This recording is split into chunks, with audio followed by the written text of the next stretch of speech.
a internação compulsória trata-se de uma medida extrema criada pelo Estado por uma lei em 2001 e tem o propósito de tratar pessoas com transtornos mentais.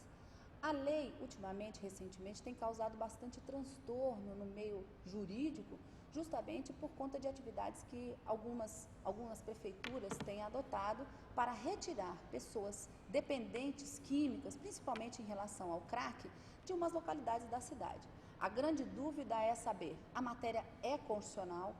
Fere os direitos da liberdade e direitos individuais desses cidadãos quando são realocados de um lugar para o outro para fins de tratamento, mesmo sem a sua vontade? Esse é o grande questionamento da internação compulsória. Quando os direitos fundamentais eles entram em choque, eu tenho que dar prioridade, dentro do princípio da proporcionalidade, a um deles. Então, claro que eu não estou suprimindo um direito fundamental, eu não estou inviabilizando o direito fundamental, mas eu estou legitimamente restringindo esse direito em virtude do choque de interesse. Então, entre o choque de interesses, vida ou dignidade humana, vida prevalece.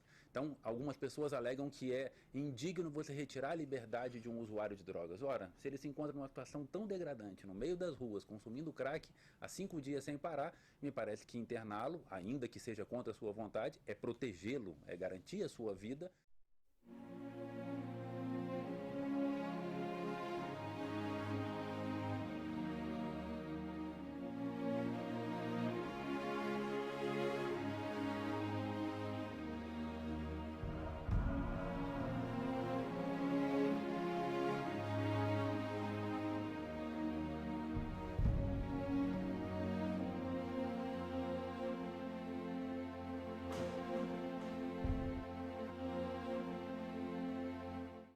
Eu não vejo como inconstitucional não, porque na Constituição também existe o direito à vida.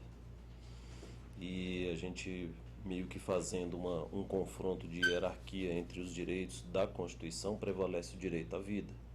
Então, a partir do momento que a família, o próprio dependente químico esteja com a sua vida, por conta da dependência, do grau da dependência química, esteja com a sua vida em perigo, eu entendo que tem que prevalecer o direito à vida. E aí pode ser que venha se partir para uma medida de internação compulsória. A Lei 10.216, que é a lei que reformou o tratamento psiquiátrico, ela buscou mudar o regime que havia de manicômios masmorras, onde as pessoas eram jogadas e ficavam durante anos recebendo tratamento, muitas vezes degradante, muitas vezes desumano, às vezes técnicas experimentais, como poderia ser o uso de choque, o uso de água fria, o uso de privações. Então, é claro que nós não queríamos mais que isso continuasse acontecendo. Entretanto, essa mesma lei ela prevê a possibilidade de 3 internações ainda excepcionais, quando os recursos extra-hospitalares não foram suficientes, quando não funcionou, por exemplo, uma terapia, quando não funcionou algum outro tipo de intervenção mais branda. Veja que a internação compulsória, ela não está prevista diretamente para dependentes químicos, mas se a gente entender que o dependente químico sofre uma violação do seu discernimento sobre o certo ou errado, sobre o risco de vida ou de morte, ele, de uma certa forma, como não tem uma lei específica para o tratamento de drogas, para internação compulsória, em caso de tratamento de drogas, eu entendo que seria absolutamente possível a atuação, a aplicação dessa lei nesses casos de dependentes químicos. Tratando de internação compulsória, toda vez que uma pessoa, uma família, um familiar, alguém quiser pleitear a ação do Poder Judiciário no ordenamento de uma internação forçada de um dependente químico, ela tem que procurar a justiça. No entanto, o juiz só vai analisar esse pedido se houver um laudo médico psiquiátrico. Então, o Estado, nessas circunstâncias, e para cumprir, eu entendo, uma tríplice função, ou talvez um tríplice objetivo: promover o tratamento dessa pessoa, promover a recuperação e uma reinserção na sociedade. Sendo esse o propósito da internação compulsória, eu entendo que o Estado estaria cumprindo sim a sua função e preservando o direito à vida, que para mim seria o direito mais fundamental de todos. No entanto, se o propósito não for esse e se o Estado não estiver aparelhado para cumprir esses 3 objetivos, tratamento, recuperação e reinserção, talvez a medida excepcional seja inconstitucional, mas não acredito que esse seja o propósito da lei.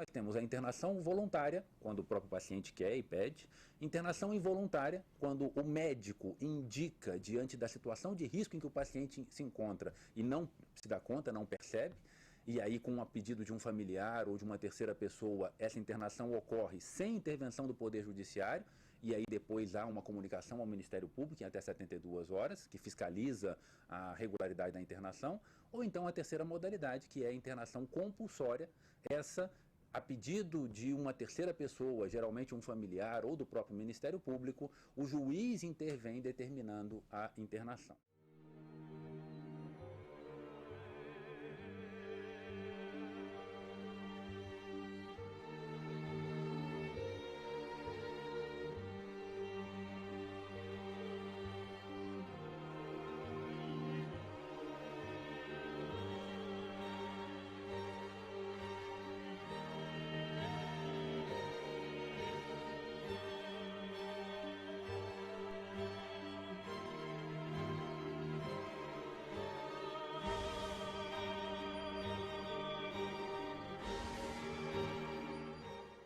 É claro que a corrente que defende que o Estado pode fazer internação compulsória, né, ainda contra a vontade dessas pessoas, é uma corrente que até invoca o princípio da dignidade da pessoa humana. Eu vejo assim com alguma resistência com relação a isso, embora vejo vozes autorizadas aí, pessoas dizendo, né, não, mas se está internando com base justamente na dignidade dessas pessoas. Essas pessoas estão num grau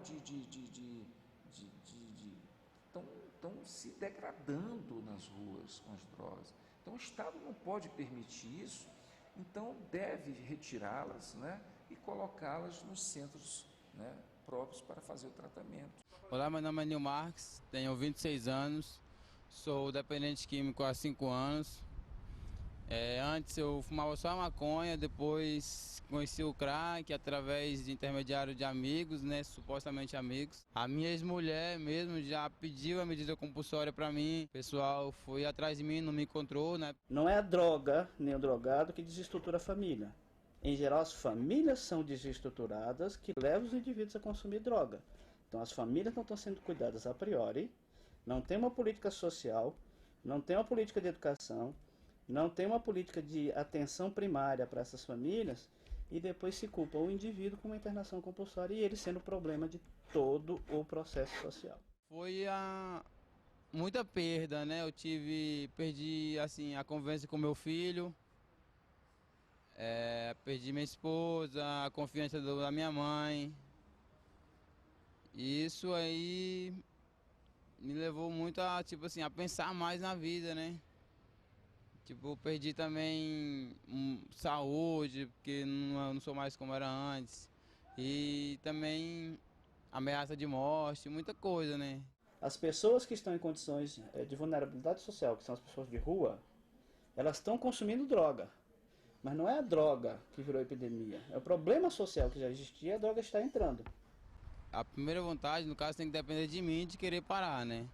Porque não adianta ninguém me internar ou querer que eu vá à força, porque quando eu sair de lá, provavelmente eu vou usar de novo a droga. Não adianta internar compulsoriamente, porque 80% vai reincidir. Ou seja, o que precisa é prevenção, promoção de saúde, prevenção de saúde e tratamento. Usar a internação compulsória apenas como solução para todas essas coisas não resolve. Ou seja, você vai investir, criar mecanismos de controle por um tempo. Daqui a pouco, dos 10, 8 estarão fazendo a mesma coisa. Como eu falei já, se não vier a vontade mesmo do paciente de querer se tratar e querer ter realmente a cura, não adianta. Ele pode ficar lá 10 anos, ele vai sair e vai usar. A internação por si só, ela não é eficaz, porque não é um pacto formado entre a equipe de saúde, né, representando nesse caso, né, a gestão, os poderes constituídos, e o usuário, no sentido de fornecer a ele uma outra alternativa de vida. E aí sim, contar com todo o empenho e a vontade dele em construir outro projeto. Essa questão da internação compulsória, deve também haver aqui uma discussão sobre a saúde pública nesse país, que ninguém faz, né? Como está a saúde pública? O Estado brasileiro tem centros aparelhados para fazer o tratamento dessas pessoas. O que adianta tirar de circulação por tirar de circulação? Daqui a 6 meses volta de novo e estão se drogando novamente. Meu nome é Carlos Roberto, tenho 27 anos. Eu uso drogas desde os 8 anos de idade, comecei com o álcool e há 3 anos estava no uso do crack. É muito importante que a vontade venha da gente mesmo, né? do próprio, a gente reconhecer que precisa mudar e correr atrás. As drogas, elas agem de diferentes formas, depende do tipo de droga. Isso faz diversas alterações, desde alterações orgânicas no próprio organismo do indivíduo, como batimento cardíaco, sudorese, agitação, ansiedade, essa coisa toda, a alterações psíquicas, ou seja, de cognição, de reconhecimento, eventualmente delírio, alucinação, que podem tirar o indivíduo da condição de normalidade de uso da sua racionalidade.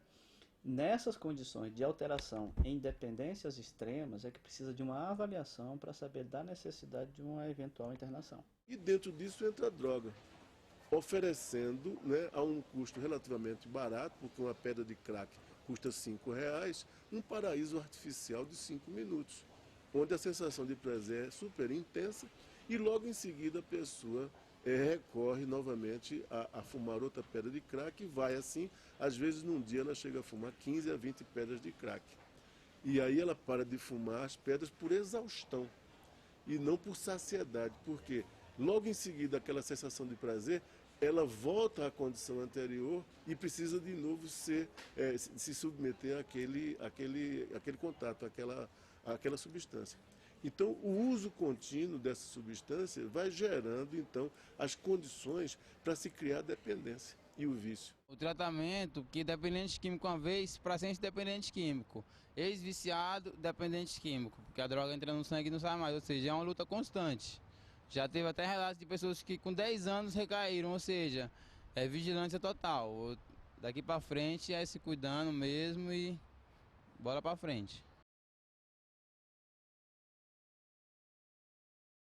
Este é o grande problema, porque a gente nunca sabe a priori quanto tempo uma pessoa vai precisar para poder se livrar de uma droga. Tem um tempo de desintoxicação, que é de cada um, depende de cada organismo. Tem um tempo de conhecimento dessa pessoa do ponto de vista psicossocial. Quais são as condições da pessoa saindo dali para algum lugar? Pode ter família, pode não ter família. Tem um tempo de reintegração social, porque muitas vezes a família nem quer mais. Algumas outras querem, mas se ele voltar a agir do mesmo jeito, não querem. Famílias, às vezes, eu trabalho com família, dizem assim, eu prefiro ele preso do que ele matando ou fazendo isso dentro de casa.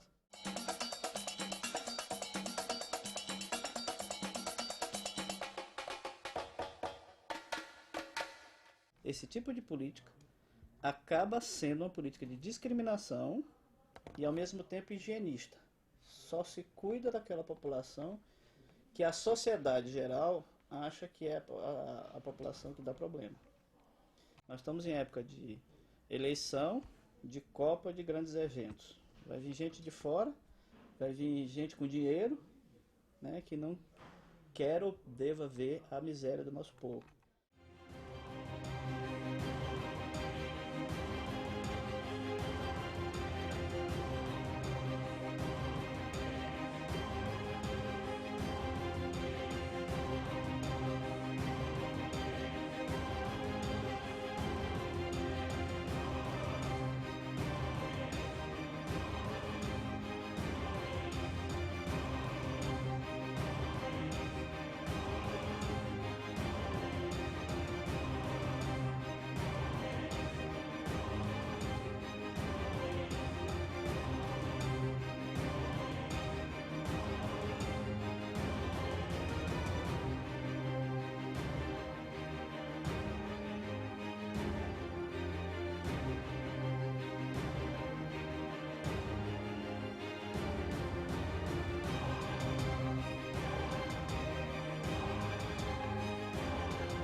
Então, essa visão de que, na verdade, há uma busca por fazer uma limpeza é uma tese que você não pode também descartar.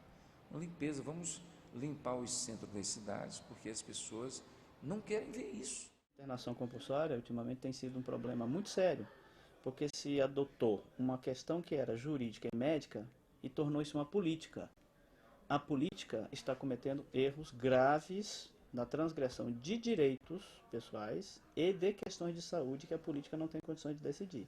Qualquer política pública que pretenda ter êxito nessa abordagem, ela tem que ser pautada numa compreensão que vai além da medicina, que vai além da psiquiatria, que vai além do direito.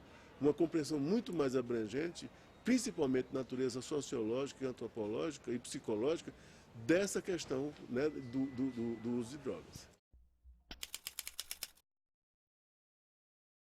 Veja, a Constituição prevê vários direitos individuais no artigo 5º como um direito fundamental e considerados como cláusulas pétreas, que não podem ser sequer tangidos sob pena de ser inconstitucional. Os direitos individuais previstos na nossa Carta Magna, eles não são absolutos. Nós temos que relativizá-los, principalmente quando eles entram em confronto. É normal que a gente ache que alguns valores estão acima dos demais e não podem nunca ser ultrapassados. Entretanto, por exemplo, o direito à vida, ele sofre restrições em algumas situações. Um bem tão valioso quanto a vida, em alguns casos, pode ser legitimamente retirado, como seria o caso, por exemplo, de uma ameaça à terceira pessoa, que geraria a possibilidade de intervenção para fazer uma legítima defesa. Não podemos nos esquecer também que a dignidade da pessoa humana, como atributo de um ser humano, e não um direito, um atributo, tem que ser levada em consideração pelo Estado enquanto fundamento da República Federativa do Brasil. Aonde eu quero chegar com essa história? O Estado tem sim o dever de preservar nós mesmos contra nós mesmos. Quando eu sou dependente de crack, não tenho discernimento que aquela situação pode me levar à morte, o Estado intervém para garantir o meu direito à vida, como eu disse, e para garantir a minha dignidade.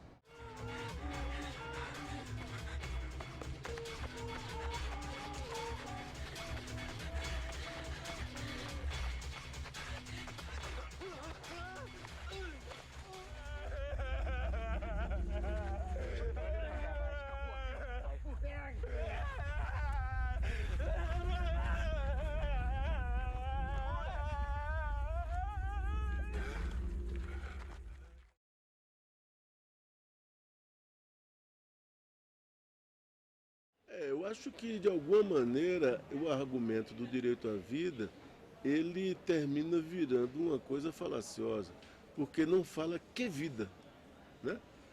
A vida sem os direitos civis, a vida com o sequestro de direitos, a vida com a redução da sua capacidade civil. Então, que vida é essa que se propõe alternativa à vida com as drogas? Há valores que, quando em choque, se limitam internamente ou têm limitações externas, e uma das situações em que isso poderia ocorrer é justamente em relação à liberdade de consumo de drogas. A priori, pelo princípio da alteridade, cada um é livre para fazer o que quiser com o próprio corpo. Entretanto, se eu opto pela liberdade de consumir substâncias que justamente retiram a minha liberdade, porque a partir do momento que eu me torno dependente, eu já não sou mais livre, porque é a droga que me domina, então acho que sim, é possível que hajam legislações proibitivas em relação ao tema e, em determinados casos, quando a pessoa já não tem mais condições de gerir a própria vida, a pessoa não tem mais condições de perceber o risco em que ela se encontra ou que coloca terceiros em perigo, é sim possível intervir numa modalidade de intervenção para proteger a própria vida, para proteger a própria saúde. A medida de internação compulsória direciona o indivíduo para onde? Para uma vida de exclusão? Para uma vida de reclusão? Para uma vida de ocultamento? Para uma supressão dos direitos onde ele não passe mais a fazer parte da sociedade? Então, esse argumento é um argumento que merece uma discussão maior e uma clarificação dentro do próprio campo do direito e também dentro do campo da medicina e da psiquiatria, das ciências afins.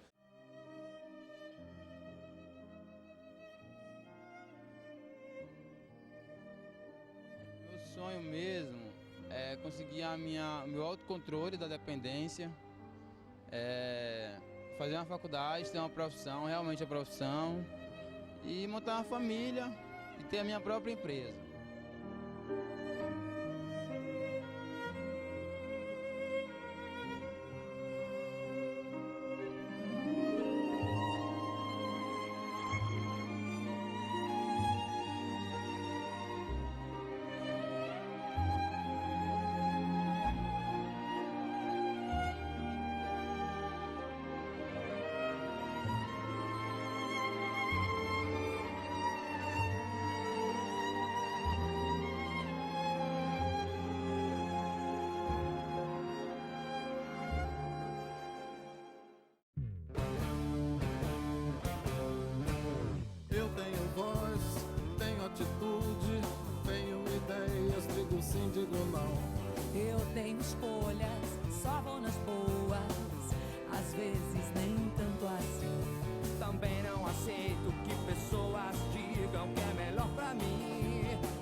Combupa. Eu vou sem droga nenhuma. Eu vou sem droga nenhuma. Eu vou sem droga nenhuma. Eu vou sem droga nenhuma. Eu vou sem droga nenhuma. Eu vou sem droga nenhuma. Eu sou mais alegria, mais liberdade. Sou poesia e a vida à vontade. Onde eu quiser, me sentindo bem. Sem droga nenhuma e indo mais além. Eu tenho voz, tenho atitude, tenho ideias, digo sim, digo não. Eu tenho escolhas, só vou nas boas. Às vezes nem tanto assim. Também não aceito que pessoas digam o que é melhor pra mim. Eu tô na boa e